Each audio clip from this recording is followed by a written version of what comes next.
Okay, I'm ready to talk about it. If you're here because you're currently going through a miscarriage or you have had a miscarriage before, first of all, I just want to say I'm so sorry. I hate that this is even a thing and that we have to talk about it. Talking about it has really helped me, so I hope that you listening to this can help you as well. I also want to start with, I'm not a doctor, but if you have any questions about my experience, I am super open, willing to talk about anything. And I do want to throw in here that if you're not ready to listen to a miscarriage story, then this is probably not the video for you. I am going to go into details about every single step that happened and why I decided what to do and what was best for me. This is not medical advice. This is just everything that I thought was right. So what I had is called a missed miscarriage, and that's basically where baby was gone for me at 5 weeks and I didn't find out until 9 that he had already passed away. So basically my body didn't recognize what was going on. What I found out was I went to my doctor and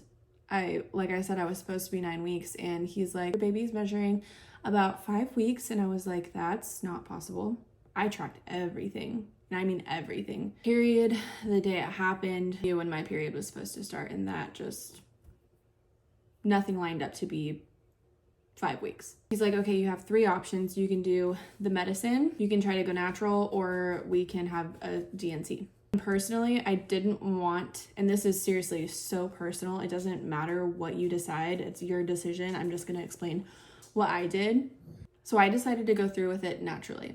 And that was very hard because the DNC would have been quicker. I just personally felt like that wasn't for me. I feel like my body needed to release, let go. And so that's what I did. And I waited probably 3 more weeks for that to happen.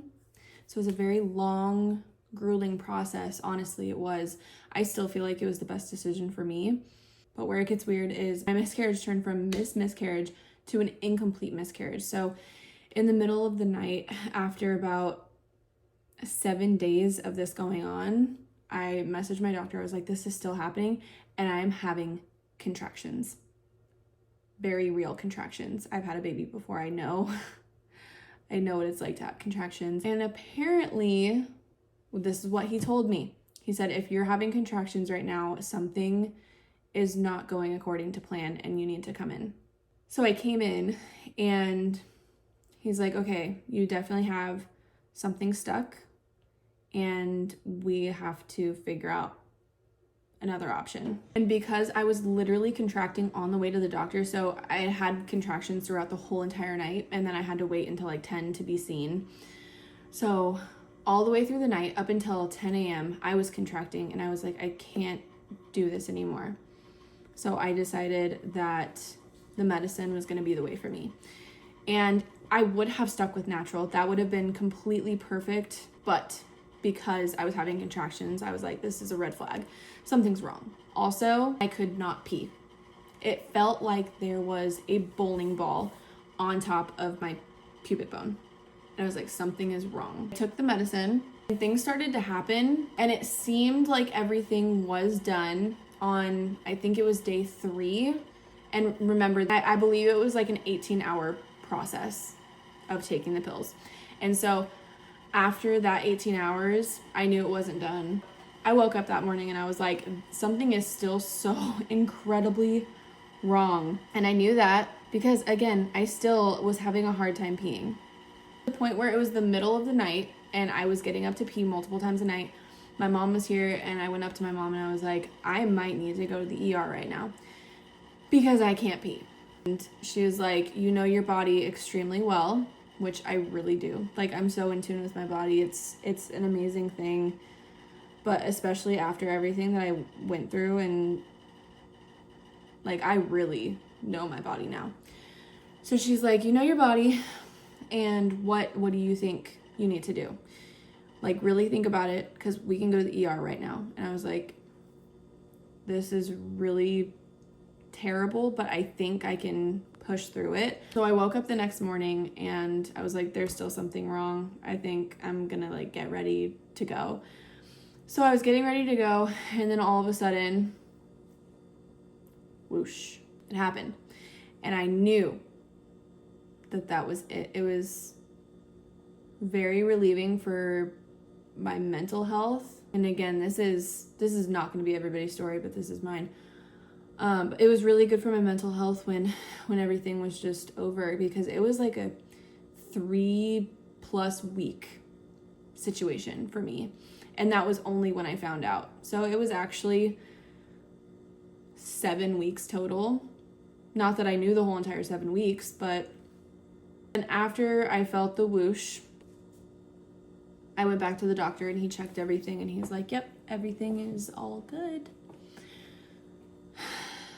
Don't let anybody make your decisions for you. I feel like every choice that I made was the perfect choice for me.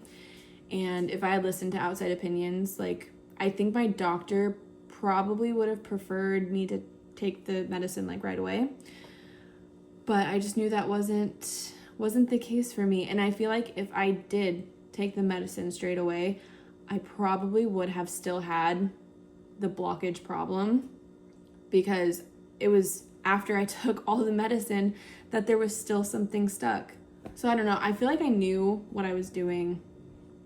Like, you know your body better than anybody else, and do not let anybody decide, especially in this situation, what you should do. Again, I'm so sorry for your loss. I wish this did not happen. Like, it's honestly so stupid. And also, I got a sneak peek gender test. Probably too early. I probably wouldn't do that next time personally, because I knew it was a boy and that's what we wanted. You know your body better than anybody. Don't listen to outsiders' opinion. Don't listen to outsiders' comments if they're being rude. Even if they're not being rude, they're trying to be sensitive, but they say comments that they shouldn't have. I know that they're just trying to help, but just like, don't listen to the outside noise, because it's a lot. Let me know if you have any questions. And just so you know, it's not something you need to get over. You probably never will. I probably never will. That was my son. So just feel all the feelings. Do everything that you want to do. It is a horrible situation. Try not to cry. It's so... I still am sad. And I do cry about him. And that's okay. And everything you're feeling is so valid.